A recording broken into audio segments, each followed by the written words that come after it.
Bonjour Arnaud Benedetti.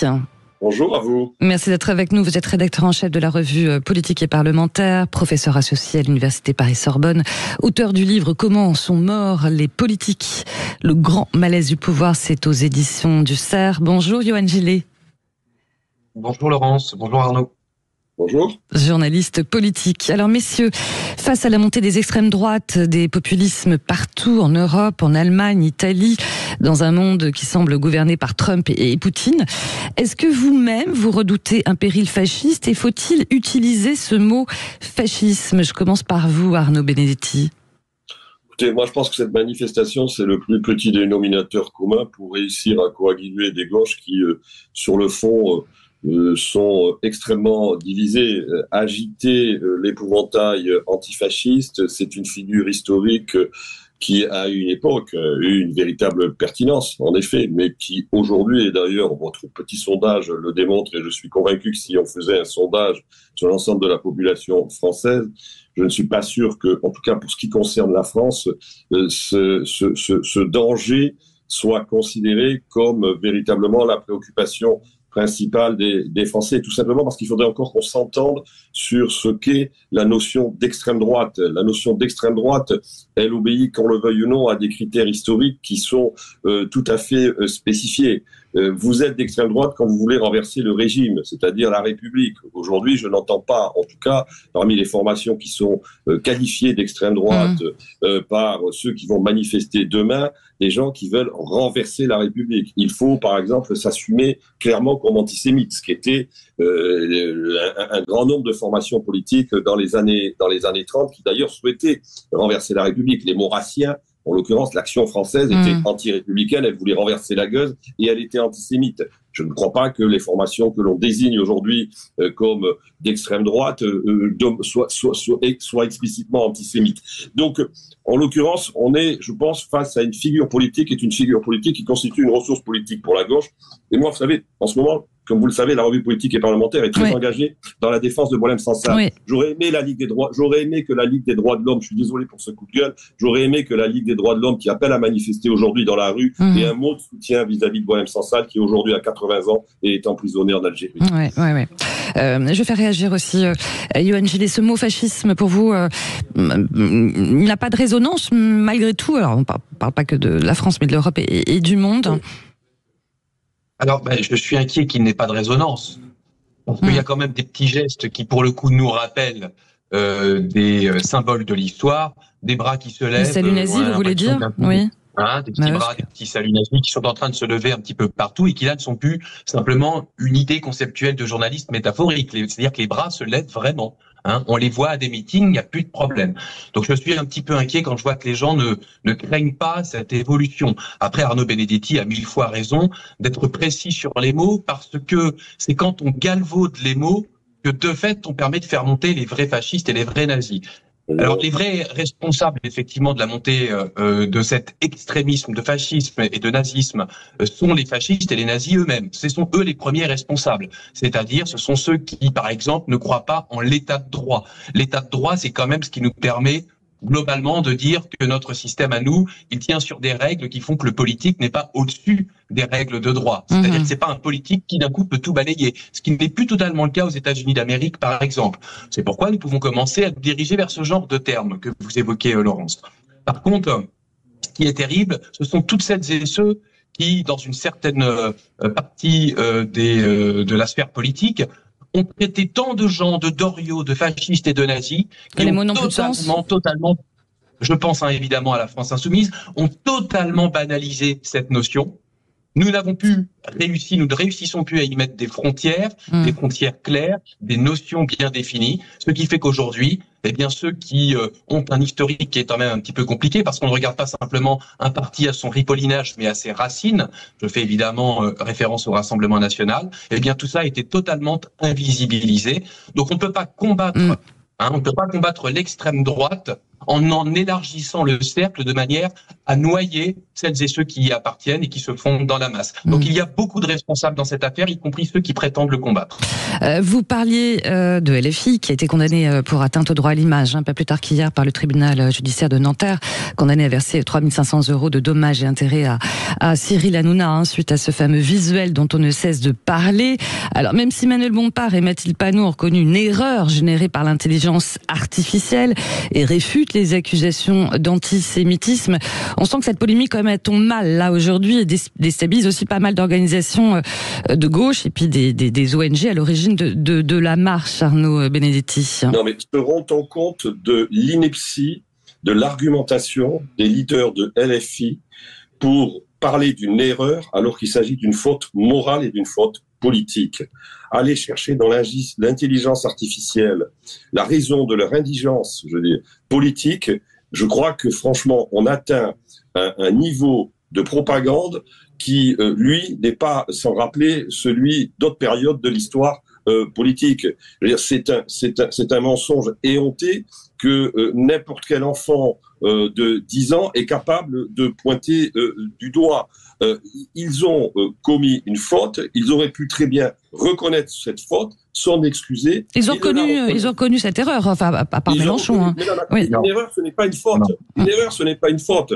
Parce que c'est tout à fait différent. Une faute, c'est une notion morale. Une erreur, c'est parfois, en effet, ça peut être un dysfonctionnement technique, un mauvais usage. C'est ce qu'ils sont en train de nous expliquer. Ils sont en train de nous expliquer qu'ils ont fait un mauvais usage de l'intelligence artificielle. Mais quand même, attendez, il y a un directeur de la communication à LFI. Le directeur de la communication, il est censé valider à un moment donné les documents de propagande, les documents de communication. Que ne l'a-t-il fait que n'a-t-il laissé passer en effet une image qui prend tous les codes qui sont les codes historiques de l'antisémitisme? Il y a un implicite dans la façon dont aujourd'hui la France insoumise utilise un certain nombre de figures qui sont de vieilles figures antisémites qui posent problème. C'est la raison pour laquelle cette marche, on le veuille ou non, je le dis avec une forme de gravité, aujourd'hui, elle ne peut pas être crédible parce qu'elle est portée par des gens qui eux-mêmes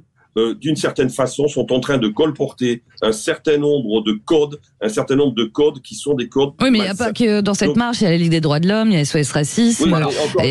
C'est pas que de LFI, hein. Je suis d'accord, mais je répète, la Ligue des droits de l'homme, je ne l'entends pas sur un certain nombre de cas. Oui, ça j'ai compris. La défense des droits de l'homme, elle ne peut pas être à géométrie variable en fonction de ses prismes idéologiques. Donc, c'est un vrai sujet, c'est un vrai problème. Et c'est la raison pour laquelle, en tout cas en France, je parle de la France, je parle pas du reste de l'Europe, mais en tout cas en France, je pense que, en effet, l'adhésion de l'opinion publique à ce type de démarche, il y aura peut-être du monde dans la rue, je ne le conteste pas, mais l'adhésion à ce type de démarche, je veux dire, n'est pas, en tout cas, majoritaire. Et ça, c'est une réalité aujourd'hui politique. Et d'ailleurs, j'allais dire quelque part, les élections le démontrent. Pour faire réagir Yohann Gillet par rapport à ce visuel-là, dont on a tant parlé de LFI, c'est une faute politique aussi pour vous? Alors, d'abord, cette marche, il est souhaitable qu'elle réussisse.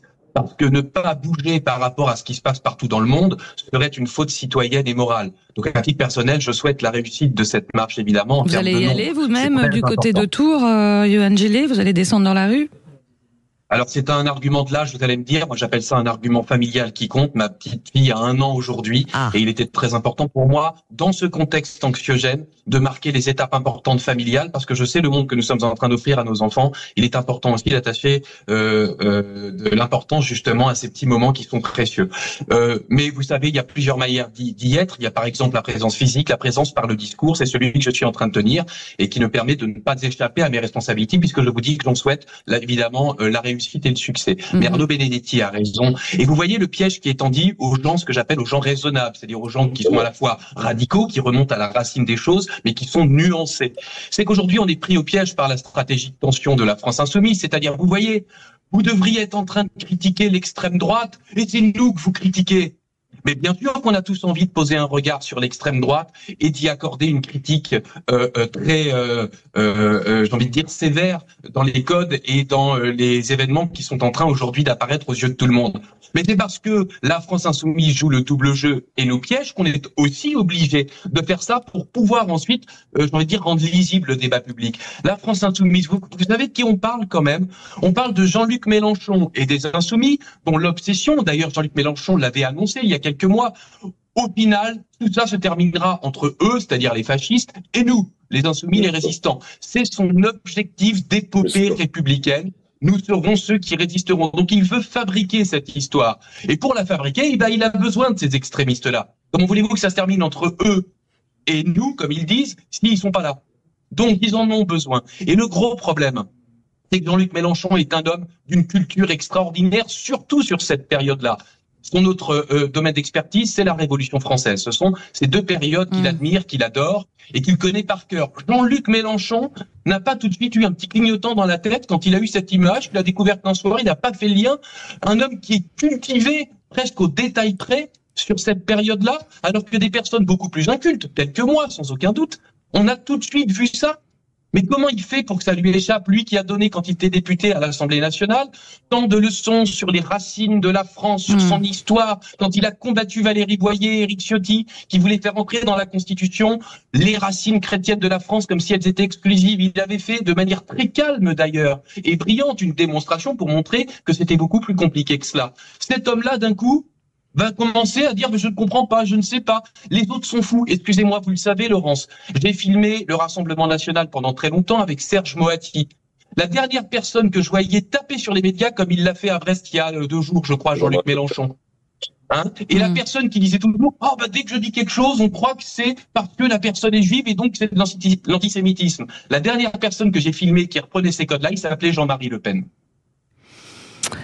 C'est QFD pour vous, hein. Vous avez la même lecture politique, historique. La lecture politique Arnaud Belletti. Oui, j'ai une lecture politique qui est assez proche de celle de Yann. C'est-à-dire qu'en l'occurrence, on sait très bien que Jean-Luc Mélenchon considère que le vrai débat de la société française, le vrai débat politique de la société française, c'est entre le Rassemblement national et lui, entre lui et le Rassemblement national. Et qu'il rêve en effet d'un second tour d'élection présidentielle, peu importe quand est-ce qu'elle se tiendra, en 2027 en principe, peut-être avant, c'est pour jamais, en l'occurrence, compte tenu de la stabilité politique française. Mais il souhaite manifestement un deuxième tour entre Marine Le Pen et lui, considérant que à ce moment-là, il deviendra la figure de la résistance. Républicain, oui. Mais la réalité, c'est qu'aujourd'hui, toutes les études d'opinion le démontrent. C'est que Jean-Luc Mélenchon et la France insoumise font beaucoup plus peur que le Rassemblement national. Que le Rassemblement national rassure beaucoup plus que la France insoumise. Mais la stratégie, finalement, de Jean-Luc Mélenchon, c'est une stratégie de tension permanente dans la société française. Cette société est profondément éclatée. Elle a oublié son contrat social. Elle a oublié son pacte républicain. Elle a oublié ses racines. Elle a oublié sa cohésion. Elle est fracturée. Elle est archipélisée, comme dirait quelqu'un comme Jérôme Fourquet. Et il se saisit de cette matière en ébullition que constitue cette balkanisation de la société française pour introduire toujours plus de rupture, introduire plus de tension, introduire plus de violence politique. C'est ça, j'allais dire, la vocation d'un homme politique sur sa fin de carrière, c'est-à-dire qu'il redevient le révolutionnaire qu'il a espéré être quand il était plus jeune.